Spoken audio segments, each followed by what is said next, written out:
Hello everyone, my name is Cucumber Boy and today I'm going to be trying something different today and I'm going to be reading my medical textbook. I thought that if I can read it would help me remember and also teach you something too.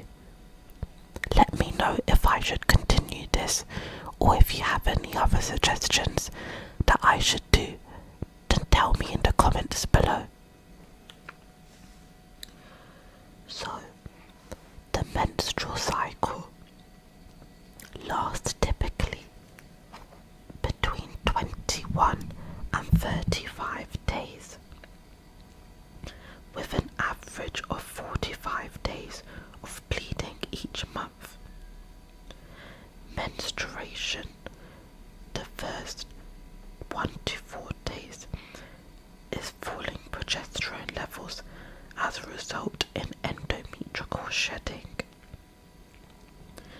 Follicular phase is days 1 to 13, where the pulses of gonadotropin-releasing hormone stimulate luteinizing hormone and follicle stimulating hormone, causing follicular growth. Follicles produce estrogen, suppressing FSH. Rising estrogen levels cause an LH surge. Day 14 is called ovulation. This is where the ovum is released from the follicle following the LH surge. Luteal phase is days 14 to 28, and this is where the corpus luteum produces oestradiol and progesterone, supporting endometrial thickening. If the egg is not fertilized, then progesterone levels then falls. There are a few common disorders regarding this, and this could be amenorrhea, which is the cessation or stopping failure to establish menstruation. Menorrhea, which is heavily monthly bleeding, impacting the quality of life. Dysmenorrhea, which is painful menstruation. Intramenstrual bleeding, which is bleeding between the menstrual cycle. And postmenopausal bleeding, which is vaginal bleeding after menopause. You can do screening, blood test, hepatitis B, human immunodeficiency virus, HIV, syphilis, sickle cell disease, thalassemia, anemia, blood group. I'm going to be turning the page now.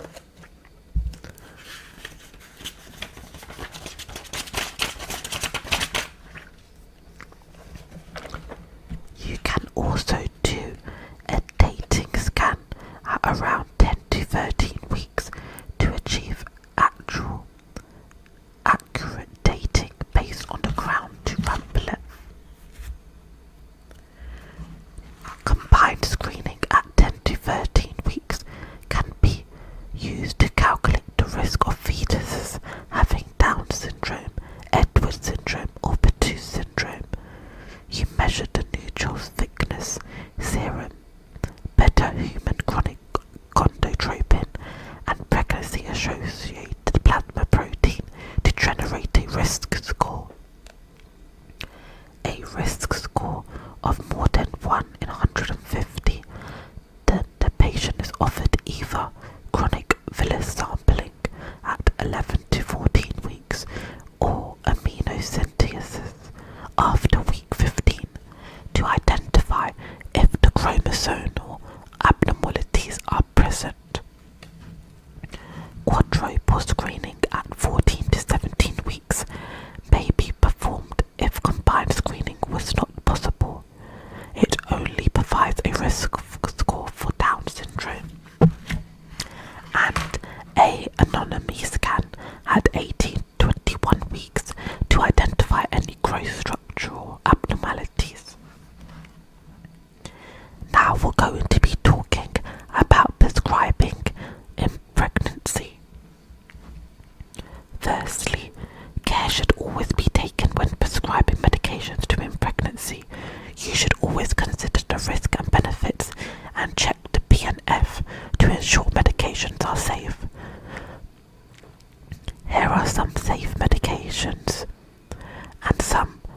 are used to be avoided. Folic acid is given to reduce the risk of neural tube defects. Low risk at 400 micrograms daily until week 12, and high risk at 5 milligrams daily until week 12. If your high risk, a personal family history is taken, and anti-epileptic medications, celiac diseases, diabetes, sickle cell, thalassemia, and an IBM is taken, aspirin is given to reduce the risk of preeclampsia at 150 milligrams for 12 weeks if the patient is on a high risk factor. Anti-D is given if the mother is rhesus RH negative to prevent the hemolytic disease of the newborn. Single dosing at 28 weeks, 1,500 IU. Split dosing at 28 and 34 weeks, 500 each week. Following delivery, 500 IU. Extra doses can also be given if there's potential sensitizing events, such as external syphilic version or postpartum hemorrhage. Corticosteroids are given to prevent and promote fetal lung maturation if a premature birth is likely. Delivery in the next 48 hours if it's suspected, diagnosed or planned. Magnesium sulfate, a 4 grams IV bolus over 15 minutes, then infusion for 1 hour after 24 hours is given. Venous thrombolism prophylaxis. Pregnancy increases the risk of it. Risk should be assessed by booking an appointment with the doctor and hospital admission. Low molecular weight heparin may be required throughout the pregnancy from 28 weeks gestation or in the postpartum period, depending on the individual's risk.